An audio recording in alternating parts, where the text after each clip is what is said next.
Welcome back to perfect class standard 11 chemistry और GOC पढ़ रहे हैं ऑर्गेनिक केमिस्ट्री। उसके दो पार्ट्स कंप्लीट कर दिए। पहले हमने इंट्रोडक्शन हिस्ट्री क्लासिफिकेशन वाला पार्ट 1 था, उसके 4 लेक्चर अपलोड किए थे। दूसरा यूपीएससी नोमेनक्लेचर और नेम सिस्टम, उसके 4 वीडियो अपलोड किए। उसके बाद हमने स्टार्ट किया थर्ड पार्ट आइसोमेरिज्म्स। आइसोमेरिज्म्स में हमने पहले पढ़ लिया स्ट्रक्चरल आइसोमेरिज्म्स, जियोमेट्रिकली आइसोमेरिज्म्स पढ़ लिया। वो वीडियो देखने बाकी है तो पहले वीडियो देख ही लेना। और आज का जो टॉपिक है वो आइसोमेरिज्म्स, सेकंड आइसोमेरिज्म्स पढ़ेंगे हम कॉन्फ़िगरेशनल का, वो है ऑप्टिकल आइसोमेरिज्म्स। ओके, टॉपिक कौन सा है आज का? ऑप्टिकल आइसोमेरिज्म्स।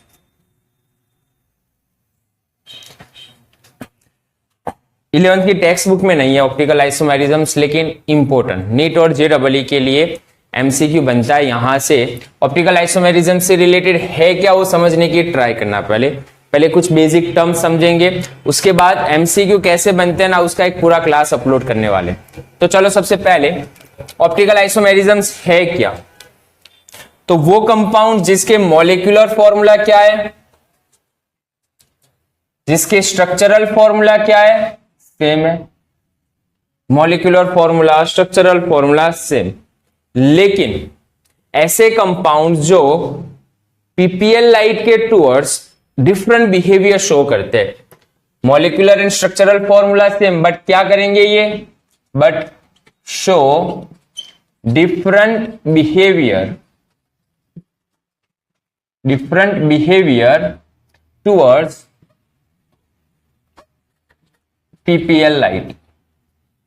पीपीएल, अब यहां पर एक नया वर्ड आ रहा है तुम्हारे लिए कि ये पीपीएल है क्या, वही ना। अगर पीपीएल समझ जाए तो बहुत सारी चीजें समझ में आएगी। तो कंपाउंड जो है वो कैसे है, पीपीएल लाइट के टूवर्ड्स कुछ बिहेव शो कर रहे हैं। पहले इससे पहले हम पीपीएल लाइट को समझने की ट्राई कर रहे हैं कि ये पीपीएल लाइट है क्या। ओके, तो पॉइंट समझना क्या है, पीपीएल लाइट समझने की ट्राई कर रहे हैं। जनरली जो नॉर्मल लाइट है, कोई भी सोर्स ऑफ लाइट है, अपनी ट्यूबलाइट, बल्ब, कोई भी लाइट है, वो सभी प्लेन के अंदर मूव करती है। जो नॉर्मल लाइट है वो सभी एक्सिस पर होगी, है ना, सभी प्लेन में होगी। वो समझना, ओके, वो सभी एक्सिस पर है, सभी प्लेन में। नॉर्मल लाइट की बात कर रहा हूं मैं। लेकिन जब ये लाइट को हम एक निकोल प्रिज्म से पास करेंगे, one type of the prism ही है ये, दो प्रिज्म को जमा कर जो बनता है वो निकोल प्रिज्म है। निकोल नहीं बनाया था इसीलिए। तो जो नॉर्मल लाइट है उसे हम किस में से पास कर रहे हैं, निकोल प्रिज्म से पास कर रहे हैं। तो होगा क्या, तो उससे होगा क्या, जो डिफरेंट डायरेक्शन में थी, डिफरेंट प्लेन में था जो लाइट, वो सभी क्या होगी, एक ही एक्सिस पर आ जाएगी। तो लाइट क्या हुआ, यहां पर सभी एक ही प्लेन में आ गए ना। तो ऐसे लाइट को ही हम क्या बोलेंगे, प्लेन पोलराइज्ड लाइट। ये लाइट कैसा है, नॉन प्लेन पोलराइज्ड, सभी प्लेन के अंदर है। लेकिन ये कौन सा लाइट हुआ, प्लेन पोलराइज्ड लाइट। तो इसी को हम क्या बोलने वाले हैं, पीपीएल लाइट। क्लियर है, पीपीएल लाइट क्या है, सिंपल। जो नॉर्मल लाइट है उसे हम निकोल प्रिज्म से पास करेंगे। तो निकोल प्रिज्म से पास करने पर क्या होगा, वो नॉर्मल लाइट जो डिफरेंट प्लेन में थी वो सभी एक ही प्लेन में अरेंज हो जाएगी। It's called the plane polarised light. तो प्लेन पोलराइज्ड लाइट समझ लिया हमने। नेक्स्ट उसके बाद हमें आगे क्या करना है वो, अब ये जो प्लेन पोलराइज्ड लाइट है हमारे पास, ओके, एक सिंपल लाइन से ही बता रहा हूं मैं। ओके, तो प्लेन पोलराइज्ड लाइट मतलब हमारे पास जो पीपीएल लाइट है उसे हम क्या कर रहे हैं, पर्टिकुलर कंपाउंड से पास करके चेक कर रहे हैं कि हो क्या रहा है। ओके, तो हमने क्या किया, यहां पर कंपाउंड्स ले लिए, इसमें कंपाउंड फिल कर दिया है। अब कौन सा कंपाउंड है वो बाद में बता रहा हूं मैं। तो अब यहां पर हमारे पास दो कंडीशन आ सकती है, समझना हो कि यहां पर जब हम पीपीएल लाइट को क्या कर रहे हैं, कंपाउंड से पास कर रहे हैं, तो हमारे पास यहां पर दो कंडीशन आ सकती है। कौन कौन सी दो कंडीशन हो सकती है, एक कंडीशन ये है कि लाइट जैसे वैसे ही पास हो जाए, लाइट जैसा था वैसे ही पास हो जाए बिना मूवमेंट कुछ भी किए। तो ऐसे कंपाउंड जिसमें से लाइट ऐसे ही पास हो जाती है, कोई बिहेव शो नहीं हो रहा, ऐसे कंपाउंड को क्या बोलेंगे हम, वो ऑप्टिकली क्या है, इनएक्टिव कंपाउंड है। वो कैसे है, ऑप्टिकली इनएक्टिव कंपाउंड बोलेंगे उसे हम। तो ऐसे कंपाउंड को हम बोलने वाले ऑप्टिकली इनएक्टिव। ओके, लेकिन दूसरे कंपाउंड क्या हो सकते हैं, वो लाइट को हल्का सा कोई एंगल पर मूव कर सकते हैं। बेसिक है, सिंपल सा, ये एक्सिस पर है, ये प्लेन पर है। जब लाइट पास हो रहा है तो यहां पर क्या होगा, एक तो कुछ ना कुछ एंगल उसका चेंज हो। कुछ कंपाउंड ऐसे हो सकते हैं। तो ऐसे कंपाउंड को हम क्या बोलेंगे, जो मूवमेंट शो कर रहा है। पीपीएल लाइट जब कंपाउंड से पास कर रहा है तो उसमें क्या हो रहा है, ये कंपाउंड पीपीएल लाइट के टुवर्ड्स कुछ ना कुछ बिहेव शो कर रहे हैं। तो ऐसे कंपाउंड क्या होंगे अपने लिए, ऑप्टिकली एक्टिव कंपाउंड होंगे। क्लियर है, ऑप्टिकली एक्टिव कंपाउंड। अब यहां पर दो पॉसिबिलिटी है, या तो ये कंपाउंड ये लाइट को यहां से क्लॉकवाइज डायरेक्शन में रोटेट कर सकते हैं कुछ एंगल पर, या तो एंटी क्लॉकवाइज डायरेक्शन में रोटेट कर सकते हैं। तो दो कंडीशन मिल सकती है हमें, ये जो कंपाउंड है ना, वहां से हमें दो कंडीशन मिल सकती है। कौन कौन सी दो कंडीशन, या तो ये लाइट को क्या करे, क्लॉकवाइज डायरेक्शन में रोटेट करवा दे। मान लो ये क्लॉकवाइज डायरेक्शन में एंगल चेंज हुआ ना, पहले कौन सा एक्सिस था, पहले ये एक्सिस पर था, है ना, तो कौन से डायरेक्शन में रोटेट हुआ, ये तो क्लॉकवाइज। या दूसरी कंडीशन कौन सी है, पहले ये एक्सिस पर था, वो क्या हो रहा है, अपना कंपाउंड यहां पर एंटी क्लॉकवाइज डायरेक्शन पर एंगल पर क्या हुआ, वो रोटेट हो गया। एंगल कुछ भी हो सकता है, डिपेंड कर रहा है कौन सा कंपाउंड है। तो ऐसे कंपाउंड जो क्लॉकवाइज डायरेक्शन में रोटेट हो रहे हैं उसे हम डिनोट करने वाले डी कंपाउंड, या तो उसे हम प्लस से डिनोट करेंगे। डी रिप्रेजेंट कर रहा है डेक्स्ट्रो रोटेटरी कंपाउंड। ऐसे कंपाउंड जो पीपीएल लाइट को क्लॉकवाइज डायरेक्शन में रोटेट कर रहा है उसे हम क्या बोलेंगे, डेक्स्ट्रो रोटेटरी कंपाउंड। डेक्स्ट्रो का मीनिंग क्या होता है, राइट हैंडेड, मतलब क्लॉकवाइज को ही हम क्या बोलते हैं, डेक्स्ट्रो बोलते हैं, राइट हैंड को ही हम डेक्स्ट्रो बोलते हैं। तो डी क्या रिप्रेजेंट कर रहा है, क्लियर है ना, डी बताओ या तो प्लस बताओ। अब दूसरे कंपाउंड जो क्या कर रहे हैं, एंटी क्लॉकवाइज डायरेक्शन में रोटेट करें, है ना, तो ऐसे कंपाउंड को हम बोलने वाले हैं लीवो रोटेटरी कंपाउंड, जिसे एल से रिप्रेजेंट कर रहे हैं, स्मॉल एल। या तो क्या रिप्रेजेंट करेंगे उसे हम, माइनस से रिप्रेजेंट करेंगे। एल क्या रिप्रेजेंट कर रहा है यहां पर, लीवो। लीवो का मतलब होता है लेफ्ट या एंटी क्लॉकवाइज। तो ऐसे कंपाउंड को क्या बोलेंगे हम, लीवो रोटेटरी कंपाउंड बोलने वाले। तो हमारे पास ऑप्टिकली एक्टिव कंपाउंड दो टाइप के हो सकते हैं, डी हो सकता है या तो एल हो सकता है। अब ये चेक कैसे करेंगे, तो ये हम डायरेक्ट कह ही नहीं सकते, बिना एक्सपेरिमेंट के कह ही नहीं सकते। मतलब अगर हमें चेक करना है कि ये डी टाइप का कंपाउंड है या एल टाइप का कंपाउंड है, तो हमें लैब में जाकर एक्सपेरिमेंट करके ही बता सकते हैं कि ये डेक्स्ट्रो है या तो लीवो है। मतलब ये वैल्यू कहां से मिलने वाली है, हमें सिर्फ ओनली एक्सपेरिमेंट करके ही पता लगा सकते हैं। हाँ, ये चेक करने के लिए एक इंस्ट्रूमेंट है, पोलारीमीटर। कौन से, पोलारीमीटर से हम ये पता लगा सकते हैं कि ये गिवन कंपाउंड जो ऑप्टिकली एक्टिव कंपाउंड है वो डी टाइप है या तो एल टाइप है, वो हम आसानी से चेक कर सकते हैं। लेकिन ये वैल्यू कैसी है, एक्सपेरिमेंटली वैल्यू है। तो ऑप्टिकली एक्टिव कंपाउंड हमें मिल गया, ओके। अब यहां पर क्वेश्चन ये आ रहा है कि ये कंपाउंड जो ऑप्टिकली एक्टिव है, जो ऑप्टिकली इनएक्टिव है, वो तो पढ़ना ही नहीं हमें, उसमें तो कोई बिहेव है ही नहीं ना। बिहेव तो ये शो कर रहे हैं कुछ ऑप्टिकली एक्टिव कंपाउंड जो डी टाइप के हो सकते हैं, एल टाइप के हो सकते हैं। तो अब कौन से कंपाउंड ऑप्टिकली एक्टिव कंपाउंड हो सकते हैं, हमारा क्वेश्चन वही है। तो कैसे कंपाउंड को हम ऑप्टिकली एक्टिव कंपाउंड कहने वाले हैं, क्वेश्चन समझना, ओके। तो ऐसे कंपाउंड को हम ऑप्टिकली एक्टिव कंपाउंड कहेंगे जिसके पास क्या हो, किराल कार्बन हो। कौन सा कार्बन, किराल कार्बन। मतलब ऑप्टिकली एक्टिव कंपाउंड वो है जो किराल मॉलिक्यूल है, या जिसके पास क्या हो, मिनिमम एक किराल कार्बन हो। अब ये पॉइंट आ रहा है कि ये सर ये किराल कार्बन क्या है, वही ना, तो ये किराल कार्बन क्या है भाई।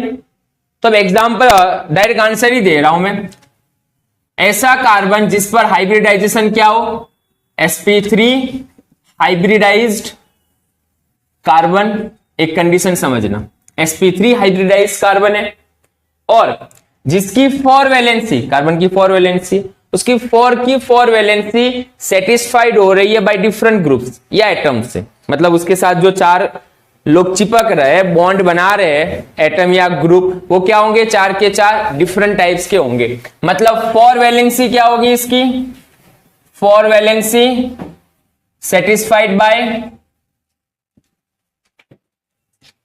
डिफरेंट एटम्स या तो डिफरेंट ग्रुप से हो।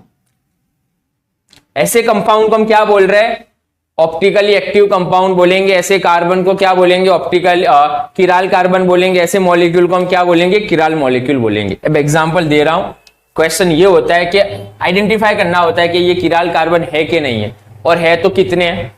तो कंडीशन क्या होगी, एक तो sp3 समझ जाएंगे हम, और दूसरा क्या होगा, वो कार्बन जिसकी 4 की 4 वैलेंसी पर अलग अलग एटम या तो ग्रुप चिपके हुए हो। मैं एग्जांपल दे रहा हूं, जैसे 1 प्रोपेनोइक एसिड, कौन सा, प्रोपेनोइक एसिड। यहां पर कौन सा कंपाउंड ले लिया है मैंने, प्रोपेनोइक एसिड भरकर उसमें से पीपीएल लाइट पास करवाया, फिर चेक कर रहे हैं, और चेक करने पर मिल रहा है कि वो तो ऑप्टिकली इनएक्टिव है। इसका मतलब तो ये वो उसमें किराल कार्बन नहीं होगा। तो चेक करके देख रहे हैं प्रोपेनोइक एसिड का स्ट्रक्चर क्या होगा। प्रोपेनोइक एसिड का स्ट्रक्चर 3 कार्बन COOH, क्लियर। क्या एक भी ऐसा कार्बन है जिसकी 4 की 4 वैलेंसी अलग अलग एटम से चिपकी हुई हो। देखो फर्स्ट, ये कार्बन के साथ 2 हाइड्रोजन खत्म, ये कार्बन के साथ 2 हाइड्रोजन खत्म, वो भी नहीं है। ये कार्बन एक OH ग्रुप से चिपका हुआ है, एक पूरा इथाइल ग्रुप से चिपका हुआ है, लेकिन डबल बॉन्ड O है। कौन सी कंडीशन नहीं फुलफिल हो रही है, sp3 वाली नहीं हो रही है। तो ये भी क्या नहीं है अपने लिए, किराल कार्बन नहीं है। तो यहां पर किराल कार्बन है नहीं, मतलब ये ऑप्टिकली कैसा कंपाउंड हुआ, इनएक्टिव हुआ। पीपीएल लाइट के टूवर्ड्स ये कोई बिहेव सो नहीं करेगा, इसमें किराल कार्बन नहीं है, एक भी किराल कार्बन नहीं है। चलो दूसरा एग्जांपल ले रहे हैं, 2 hydroxy propanoic acid, 2 hydroxy propanoic acid. चलो कितने कार्बन होंगे इसमें, वही ओके। सेकंड नंबर पर क्या होगा, हाइड्रोक्सी मतलब OH ग्रुप होगा, यहां पर H। क्या इसमें किराल कार्बन है, तो फर्स्ट कार्बन पर फोकस करो, है नहीं, फर्स्ट कार्बन पर नहीं है, लेकिन सेकंड कार्बन फोकस करो। यस, यहां पर कौन सा ग्रुप लगा हुआ है, मिथाइल ग्रुप। यहां पर कौन सा ग्रुप लगा हुआ है, COOH। यहां पर कौन सा ग्रुप लगा हुआ है, OH, और यहां पर क्या लगा हुआ है, H। मतलब ये कार्बन कैसा कार्बन है, किराल कार्बन है। मैं स्टार करके बता रहा हूं, ये कार्बन कौन सा कार्बन है, किराल कार्बन। मतलब गिवन कंपाउंड में किराल कार्बन कितने हैं, 1 है। क्लियर ना।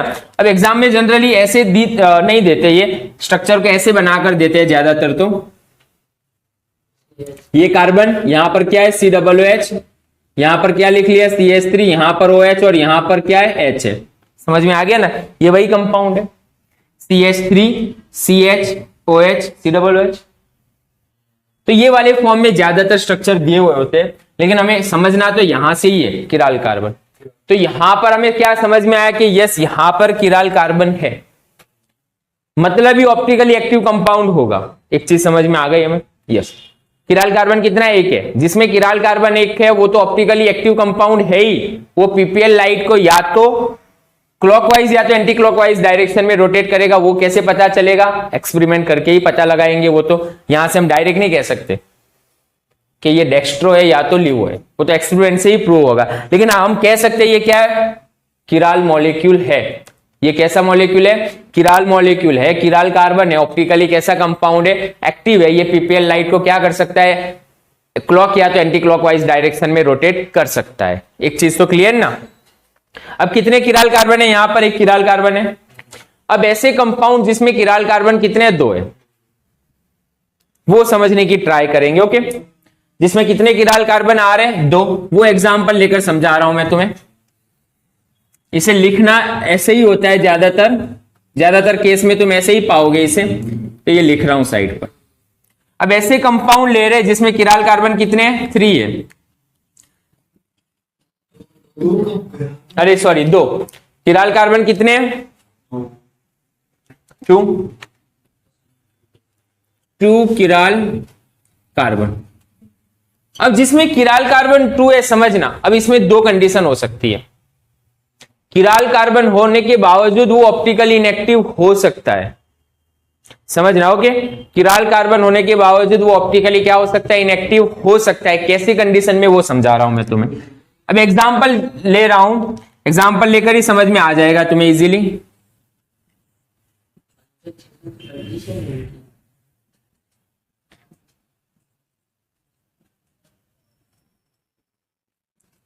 क्लियर है? कंपाउंड ये कार्बन ही एज्यूम करोगे, ये कार्बन ही एज्यूम करोगे। चलो क्या होगा, यहां पर फोकस करो। ये कार्बन क्या किराल कार्बन है? यस, एक बाजू कौन अटैच है, हाइड्रोजन, OH, COH और एक पूरा ग्रुप अटैच है ना नीचे से। मतलब ये कार्बन कैसा कार्बन है, किराल कार्बन है। ये फर्स्ट वाला कार्बन किराल नहीं है क्योंकि डबल बॉन्ड O है, तो ये किराल कार्बन हुआ एक। यस है। चलो क्या ये किराल कार्बन है? यस। यहाँ पर COOH है, OH अटैच है, यहाँ पर H अटैच है और पूरा ऊपर ग्रुप अटैच है, तो ये भी कैसा कार्बन है, किराल कार्बन है। कंपाउंड ऐसे भी हो सकता है। हम स्टीरियो आइसोमर्स पढ़ रहे हैं, स्पेटियल अरेंजमेंट समझ रहे हैं, तो अरेंजमेंट तो दूसरे तरीके से भी हो सकता है। अब यही कंपाउंड का दूसरा एक फॉर्म लिख रहा हूं मैं।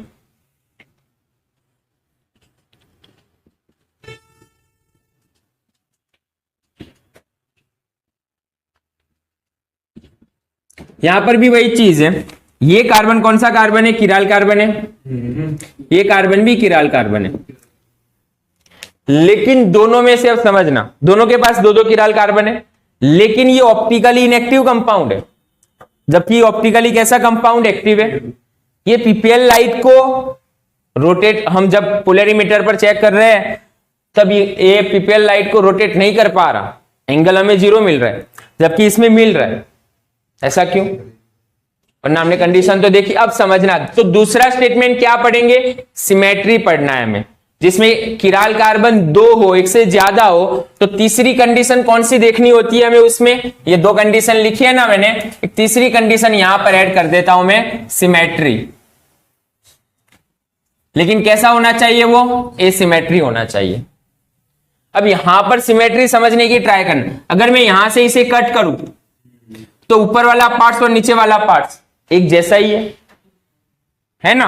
प्लेन ऑफ सिमेट्री आ रही है यहां पर, यस आ रही है कि ऊपर और नीचे दोनों क्या है, एक ही है। तो ये कैसा कंपाउंड है, किराल कार्बन है उसके पास, लेकिन उसमें क्या है, प्लेन ऑफ सिमेट्री है, उसमें सिमेट्री है ना, ऊपर और नीचे एक जैसा ही है। तो ये कैसा कंपाउंड है, सिमेट्रिकल कंपाउंड है।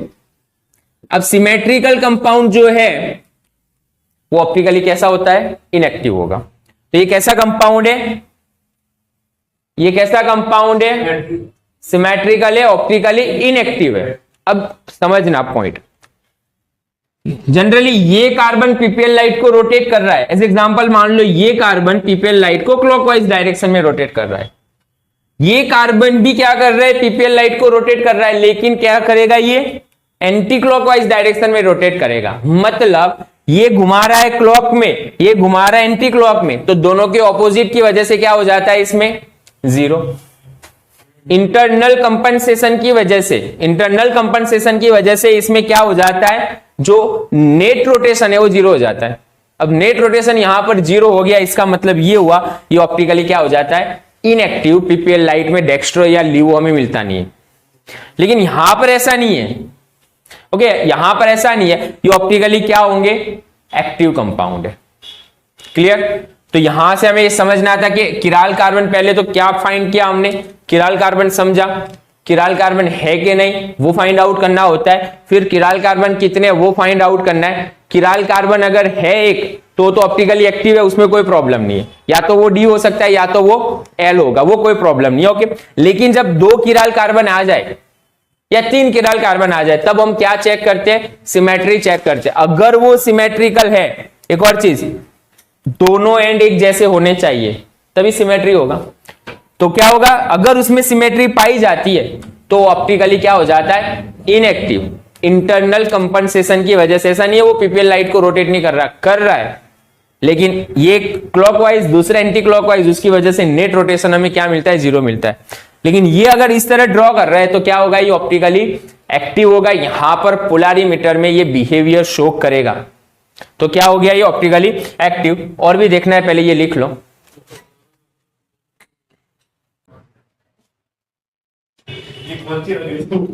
चलो नेक्स्ट, उसके बाद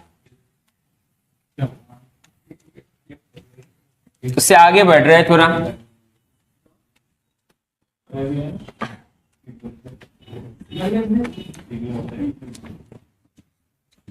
कुछ और बेसिक डेफिनेशन और टर्म समझने हमें।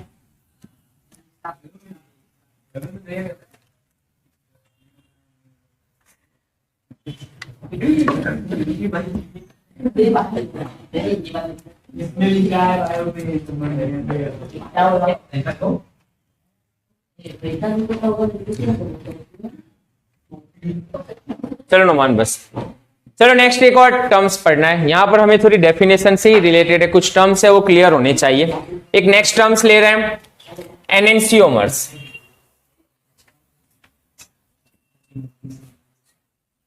एक और नया टर्म्स आ रहा है तुम्हारे लिए, एनेंसियोमर्स। अब ये एनेंसियोमर्स है क्या वो समझना। एग्जांपल ले लेते, अभी जो किराल कार्बन लिखा ना हमने वो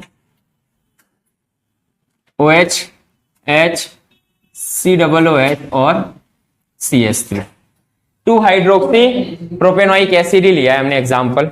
कौन सा एग्जांपल है ये, 2 हाइड्रोक्सी प्रोपेनोइक एसिड है।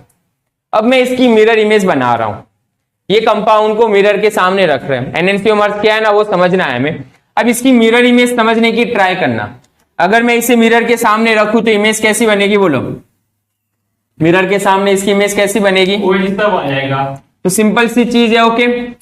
COOH तो वहां ही रहेगा, लेकिन OH यहां पर होगा और H यहां पर होगा। मिरर इमेज है ये दोनों एक दूसरे की, यस मिरर इमेज है। अब दूसरा समझना, अगर मैं ये इमेज को यहां से उठा लूं और उसके ऊपर रखने की कोशिश करूं तो क्या एक दूसरे के पीछे छुप जाएंगे ये? यहां से इसे मैंने उठाया, इसे यहां पर रखा, क्या छुप गया? नो। H के ऊपर कौन आएगा? OH आएगा। और OH के ऊपर कौन आएगा? H आएगा। मतलब ये दोनों इमेज, मिरर इमेज एक दूसरे के ऊपर इंपोज्ड हो रही है, सुपर इंपोज्ड हो रही है, नहीं हो रही है। तो स्टेटमेंट समझना क्या है यहां पर, एक तो मिरर इमेज है, क्या है ये? Mirror image. दूसरा मिरर इमेज क्या एक दूसरे के ऊपर सुपर इंपोज हो रही है, तो नो सुपर इंपोज्ड है ना, नो सुपर इंपोज्ड, एक दूसरे के ऊपर सुपर इंपोज्ड भी नहीं हो रही है। तो ये दोनों एक दूसरे के क्या हुए समझना, एनेंसियोमर है। तो ये बोथ आर एनेंसियोमर्स, एक दूसरे के क्या है ये? एनेंसियोमर्स है। अब ये दोनों ऑप्टिकली एक्टिव कंपाउंड है, पॉइंट समझना क्या है, and both are optically active compound, both are optically active compound. Statement क्या समझ में आया? मिरर इमेज है, मिरर इमेज एक दूसरे के ऊपर सुपर इंपोज नहीं हो रही है, सुपर इंपोज नहीं हो रही है, तब दोनों कंपाउंड क्या है एक दूसरे के? एनेंसियोमर्स है। और एनेंसियोमर एक दूसरे के क्या होते हैं? ऑप्टिकली एक्टिव होते हैं। एनेंसियोमर्स क्या होते हैं? ऑप्टिकली एक्टिव कंपाउंड होते हैं। मतलब अब समझना एक और चीज, मतलब ये हुआ अगर ये पीपीएल लाइट को डी मतलब क्लॉकवाइज डायरेक्शन में रोटेट कर रहा है, ये डेक्स्ट्रो है अगर, तो ये क्या होगा? एल होगा। तो दोनों का रोटेशन क्या होगा? एक दूसरे से ऑपोजिट ही होगा। एनेंसियोमर्स जो है सुपर इंपोजेबल, नॉन सुपर इंपोजेबल इमेज है और ऑप्टिकली एक्टिव है, तो वो क्या होंगे? एक दूसरे से ऑपोजिट ही होंगे रोटेशन में। एक डी है तो दूसरा क्या होगा? एल है। तो यही क्या है? एनेंसियोमर्स है। अब इससे आगे एक और स्टेटमेंट समझते हैं हम। एनेंसियोमर्स के बाद एक और टर्म्स है यहां पर, रेसेमिक मिक्सचर। रेसेमिक मिक्सचर, चलो एक और आया तुम्हारे सामने, रेसेमिक मिक्सचर। अब रेसेमिक मिक्सचर क्या है? जिसे हम डीएल से डिनोट करेंगे, डीएल से, बस अब डीएल से डिनोट करेंगे यहां पर हम। रेसेमिक मिक्सचर मतलब क्या? अब क्या करना है? ये और ये दोनों को इक्वल अमाउंट में लेकर मिक्स कर रहे हैं, समझना। इक्विमोलर कॉन्सेंट्रेशन ऑफ DnL, दोनों का इक्वल कॉन्सेंट्रेशन ले रहे हैं हम, ले लिया एक टेस्ट ट्यूब में, और फिर उसमें से PPL लाइट पास कर रहा है। अभी तो क्या कर रहा है, पहले तो PPL लाइट रोटेट कर रहा है ना, ये तो यस कर रहा है, लेकिन जब हम इक्वल अमाउंट में ले रहे हैं ये और फिर चेक कर रहे हैं तो हमें रोटेशन नहीं मिल रहा है यहां पर, तो समझ रहे हो, रोटेशन नहीं मिल रहा। तो एक पहले तो रैसेमिक मिक्सचर की डेफिनेशन क्या होगी, इक्विमोलर कॉन्सेंट्रेशन ऑफ DnL कर लिया हमने। फिर ये not rotate the PPL light, तो अब ये PPL लाइट को रोटेट नहीं कर रहा, कैन नॉट रोटेट, स्टेटमेंट समझना, कैन नॉट रोटेट PPL। अब PPL को रोटेट नहीं कर रहा तो क्या हुआ, ये ऑप्टिकली क्या हुआ, ये मिक्सचर क्या हुआ, रैसेमिक मिक्सचर ऑप्टिकली इनएक्टिव। तो क्या सच में इसमें रोटेशन नहीं हो रहा, रोटेशन तो हो रहा है। ये जितना रोटेट कर रहा है क्लॉकवाइज में वो उतना ही एंटी क्लॉकवाइज में रोटेट कर रहा है, तो नेट रोटेशन क्या मिल रहा है हमें, 0। और ये कौन सा है, एक्सटर्नल कंपनसेशन की वजह से, कि एक जो घुमा रहा है वो इतना घुमा रहा था एक एंगल पर, दूसरा उससे ऑपोजिट घुमा रहा था, तो टोटल हमें क्या मिला, 0 मिला रोटेशन यहां पर। तो यहां पर क्या आएगा, इंटरनल कंपनसेशन की वजह से क्या हो रहा है, नेट रोटेशन क्या होगा यहां पर, 0। और नेट रोटेशन किसकी वजह से 0 हो रहा है, दोनों अलग अलग है, तो इसे बोलेंगे एक्सटर्नल कंपनसेशन की वजह से क्या हुआ, यहां पर नेट रोटेशन 0 हो रहा है। क्लियर है। दूसरा टर्म्स था अपने पास रैसेमिक मिक्सचर। रैसेमिक मिक्सचर क्या है वो भी समझने की कोशिश करना, ओके। एक दूसरे की मिरर इमेज होनी चाहिए, नॉन सुपर इंपोजेबल होने चाहिए, ऑप्टिकली एक्टिव होने चाहिए। जब उसे मिक्स करेंगे हम तब ऐसा होगा। जब हम सुक्रोज का एग्जांपल लेंगे ना तब हमें ये मिलने वाला है। चलो नेक्स्ट, उसके बाद एनेंशियोमर्स के बाद एक और टर्म्स है डायस्टीरियोमर्स। डायस्टीरियोमर्स थर्ड टर्म्स, उसके बाद और भी टर्म्स है आगे। तो डायस्टीरियोमर्स, अब इसका मीनिंग क्या है, वो मॉलिक्यूलर फॉर्मूला तो सेम है, हम वो कंपाउंड ले रहे हैं जिसका मॉलिक्यूलर फॉर्मूला सेम है। एज एग्जांपल एक कंपाउंड ये अभी जो देखा था हमने वो, okay.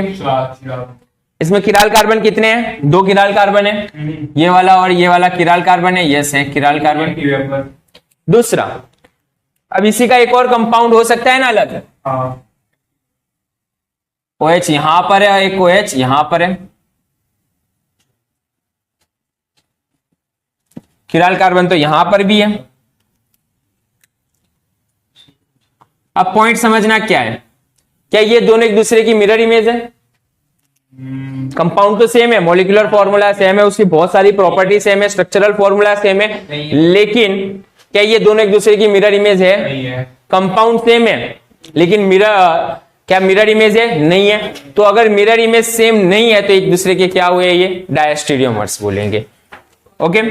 They are not mirror image, they are not mirror image, such compounds are called diastereomers. Molecular formula, structural formula are same but they are not mirror image.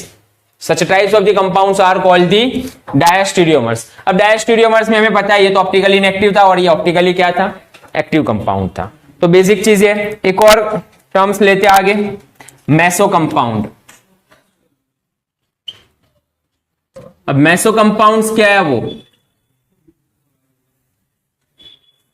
चलो meso compounds क्या है। तो मेसो कंपाउंड्स होने के लिए minimum at least 2 chiral carbon चाहिए, at least 2 chiral carbon, लेकिन optically क्या होने चाहिए, वो inactive, they are optically inactive. ऐसे कंपाउंड को क्या बोलते हैं हम, मेसो कंपाउंड बोलते हैं।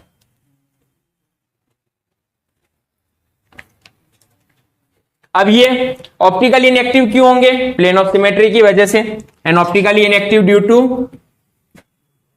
Plane of symmetry. तो प्लेन ऑफ सिमेट्री की वजह से क्या होंगे ये ऑप्टिकली इनएक्टिव। एग्जांपल कौन सा लेंगे, यही एग्जांपल लेंगे। क्या ये मेसो कंपाउंड है, यस है ना, OH OH और ऊपर कौन है COOH, यहां पर कौन है COOH। क्या इसमें दो किराल कार्बन है, यस है किराल कार्बन 1 and 2 है ना। दूसरा क्या इसमें प्लेन ऑफ सिमेट्री है, तो यस इसमें प्लेन ऑफ सिमेट्री है। क्या ये ऑप्टिकल इनएक्टिव कंपाउंड है, यस ऑप्टिकल इनएक्टिव कंपाउंड है ये। तो ये कौन सा कंपाउंड हुआ, मेसो कंपाउंड हुआ। ओके, तो इसे हम क्या बोलेंगे, मेसो कंपाउंड बोलेंगे। तो इससे रिलेटेड एमसीक्यू बन रहे हैं। ओके, तो मेसो कंपाउंड है ये। नेक्स्ट उसके बाद एक और है देन। ओके, पहले ये लिख लो, पहले ये लिख लेना।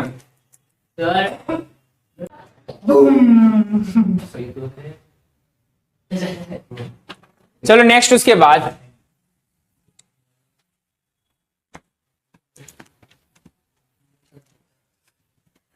अभी तुम बेसिक टर्म्स ही समझ रहे हो। ओके, एमसीक्यू कैसे आएंगे वो बता रहा हूं मैं तुम्हें बाद में। सारे एमसीक्यू सॉल्व करेंगे तब समझ में आ जाएगा तुम्हें इजीली।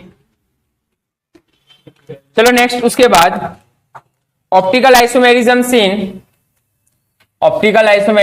इन साइक्लिक कंपाउंड। क्या साइक्लिक कंपाउंड के अंदर ऑप्टिकल आइसोमेरिज्म्स होता है कि नहीं, वो चेक करेंगे हम। तो ऑप्टिकल कंपाउंड चेक करने के लिए हम क्या देखते हैं, किराल कार्बन अंदर है कि नहीं है। क्लियर है ना, किराल कार्बन। चलो एग्जांपल लेकर ही समझते हैं। एग्जांपल 1,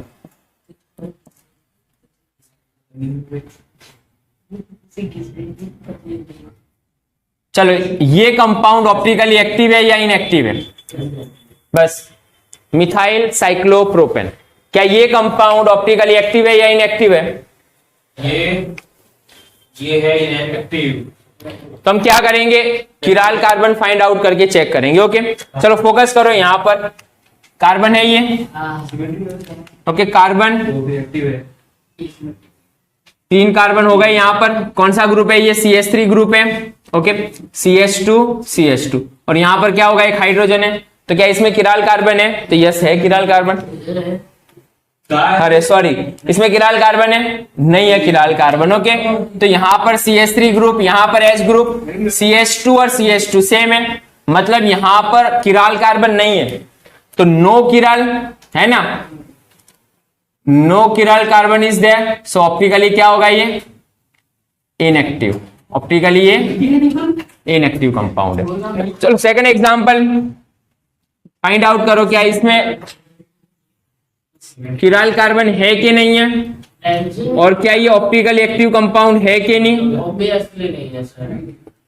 चलो फाइंड आउट करके देखो यहां पर। तो हम क्या करेंगे, टारगेट हमारा क्या है, किराल कार्बन ही हम चेक करेंगे यहां पर। चलो ये कार्बन इस पर टारगेट कर रहे हैं, चलो यहां पर ध्यान, ये कार्बन पर टारगेट कर रहा है। यहां पर क्या होगा, CH2 डबल बॉन्ड है यहां पर, तो क्या होगा C। कौन सा ग्रुप लगा हुआ है यहां पर, CH3 और यहां पर कौन सा ग्रुप लगा है, Cl। ओके, यहां पर एक H होगा। सिर्फ कौन से कार्बन पर टारगेट कर रहे हैं हम, ये कार्बन पर। तो यही स्ट्रक्चर बनेगा ना कार्बन का, तो ये वाला। तो देखो यहां पर CH3 group, Cl group, CH2 group और CH ग्रुप, मतलब ये कैसा कार्बन है, किराल कार्बन है। मतलब ये ऑप्टिकली क्या होगा, एक्टिव कंपाउंड है। कितने किराल कार्बन है, एक ही किराल कार्बन है। कहीं और चेक करो, कोई किराल कार्बन नहीं मिलेगा हमें। तो ये ऑप्टिकली क्या है, it is optically active compound है ये। चलो एग्जांपल नंबर 3, अब फोकस करना थोड़ा अलग है। ओके, कार्बन आयन ले रहा है, कार्बन, फ्लोरीन, क्लोरीन, ब्रोमीन, और यहां पर कार्बन पर नेगेटिव चार्ज है। कौन सा, नेगेटिव चार्ज। जब हम फोकस कर रहे हैं कार्बन की 4 वैलेंसी, फ्लोरीन है, क्लोरीन है, Br है, और यहां पर क्या है, नेगेटिव, मतलब एक और इलेक्ट्रॉन है उसके पास। तो क्या ये ऑप्टिकली एक्टिव है, तो यस ये ऑप्टिकली एक्टिव होते हैं। पॉइंट समझना, ऑप्टिकली क्या होते हैं, एक्टिव होते हैं, लेकिन रूम टेम्परेचर पर, जनरली नॉर्मल टेम्परेचर पर या थोड़ी एनर्जी पर भी क्या हो जाते हैं, ये एक दूसरे के अंदर इंटर कन्वर्टेड होते हैं कंपाउंड्स। क्या होते हैं, ये एक दूसरे के अंदर इंटर कन्वर्टेड कंपाउंड है, इजीली एक दूसरे में कन्वर्ट हो जाते हैं। अब इजीली कन्वर्ट हो जाते हैं, इसीलिए जनरली हमें जब हम पोलारीमीटर पर चेक करेंगे तो हमें ये इसका ऑप्टिकली बिहेवियर शो नहीं होगा। तो इसे किस में काउंट करेंगे हम, ऑप्टिकली इनएक्टिव। रीजन क्या है? रैपिड कन्वर्जन है, इंटर कन्वर्जन। जनरली 4 ग्रुप तो अलग अलग मिल ही रहे हमें, तो क्या है यहां पर? रैपिड इंटर कन्वर्जन होता है। इसमें इंटर कन्वर्जन क्या होगा?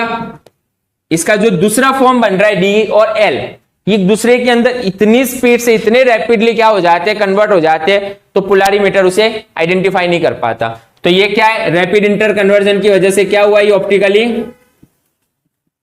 इनएक्टिव कंपाउंड कहेंगे हम इसे। क्लियर है?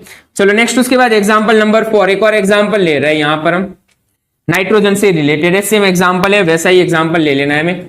Nitrogen, fluorine, chlorine and bromine, और नाइट्रोजन के पास एक लोन पेयर है।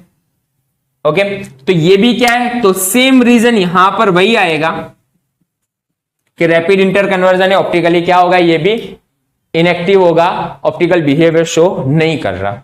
तो optical isomerism in cyclic compound के अंदर अब एक्सेप्शन समझने हैं कुछ, मोस्ट इंपोर्टेंट एग्जाम के लिए ये एक्सेप्शन क्या है। पहले तो पॉइंट समझना, विदाउट किराल कार्बन, पहले तो क्या है? किराल कार्बन ही नहीं है उसमें, किराल कार्बन नहीं है, but they show optical behaviour. लेकिन क्या है? विदाउट किराल कार्बन, बट क्या शो कर रहा है? ये शो ऑप्टिकल आइसोमेरिज्म शो कर रहा है ये, या ऑप्टिकल बिहेवियर शो कर रहा है पीपीएल लाइट के टूवर्ड्स। तो ऐसे कौन से कंपाउंड है जिसमें क्या नहीं है? किराल कार्बन नहीं है। पॉइंट फोकस करना, विदाउट किराल कार्बन तब भी क्या है? वो ऑप्टिकल आइसोमर शो कर रहे हैं, मतलब अपने आप में एग्जाम में इंपॉर्टेंट हो जाते हैं। 2 एग्जांपल ले रहे हैं यहां पर, एक तो सब्स्टिट्यूटेड ऑफ एलिन कंपाउंड के, कौन से कंपाउंड? एलिन कंपाउंड के सब्स्टिट्यूट जो होते हैं वो क्या होते हैं? ऑप्टिकली एक्टिव होते हैं विदाउट किराल कार्बन। अब एलिन कंपाउंड क्या होता है? वो एक कार्बन, उसके आगे पीछे डबल बॉन्ड हो। क्लियर है? इसे जनरली हम क्या बोलते हैं? एलिन कंपाउंड बोलते हैं। ये कंपाउंड कौन सा है? एलिन है। लेकिन ये जनरली क्या है? ऑप्टिकली इनएक्टिव है। लेकिन इसका सब्स्टिट्यूटेड कंपाउंड एलिन किसे बोलेंगे? कार्बन के आगे पीछे क्या हो? डबल बॉन्ड हो, उसे हम एलिन बोलने वाले। तो एलिन तो ऑप्टिकली इनएक्टिव है, लेकिन उसका सब्स्टिट्यूटेड मतलब क्या? अगर यहां पर लगने वाले ग्रुप क्या हो? डिफरेंट हो। यहां पर लगने वाले ग्रुप क्या हो? डिफरेंट हो। तो कैसे? जैसे इस एग्जांपल बोल रहा हूं मैं, इसका सब्स्टिट्यूटेड ग्रुप क्या होगा? C double bond C double bond C, यहां पर X है, Y, मान लो यहां पर X है और यहां पर Y है। तो ये कंपाउंड क्या है? ऑप्टिकली एक्टिव है। क्या इसमें कोई कार्बन दिख रहा है तुम्हें? पहले तो sp3 हाइब्रिडाइज भी नहीं है, दूसरा 4 के 4 ग्रुप अलग भी नहीं है, तब भी कैसा कंपाउंड है ये? ऑप्टिकली एक्टिव कंपाउंड है। तो आंसर क्या समझेंगे हम? जो एलिन कंपाउंड है वो क्या होते हैं? ऑप्टिकली एक्टिव होते हैं, एक्सेप्शन में काउंट कर सकते हैं। दूसरा एक और एग्जांपल है, ortho substituted diphenyl compound. Diphenyl के कौन से कंपाउंड है? ऑर्थो सब्स्टिट्यूटेड डाइफिनाइल कंपाउंड जो होते हैं ना, जनरली वो कैसे होते हैं? ऑप्टिकली एक्टिव कंपाउंड होते हैं। ये कंपाउंड कैसा? एग्जांपल देखना यहां पर, इसमें भी वही कंडीशन है। डाइफिनाइल तो क्या होगा? बेंजीन की 2 रिंग एक दूसरे से क्या होगी? अटैच होगी, हो गए डाइफिनाइल, इसे बोलेंगे हम। अब डाइफिनाइल में कौन सी पोजीशन उसकी? Ortho position. तो ऑर्थो पोजीशन पर ले लो, यहां पर NO2 ग्रुप लगा हुआ है और यहां पर COOH ग्रुप लगा हुआ है, यहां पर COOH है और यहां पर NO2 ग्रुप है। तो डाइफिनाइल क्लियर है, 2 फिनाइल रिंग है और उसका ऑर्थो पोजीशन उसकी क्या है? सब्स्टिट्यूटेड है। तो ये ऑप्टिकली क्या कंपाउंड है? एक्टिव कंपाउंड है विदाउट किराल कार्बन। जब ये कंपाउंड को हम पीपीएल लाइट पर रोटेट करवा कर देखते हैं तो यस रोटेशन मिल रहा है हमें। तो ये भी कैसा कंपाउंड है? ऑप्टिकली एक्टिव कंपाउंड है ये।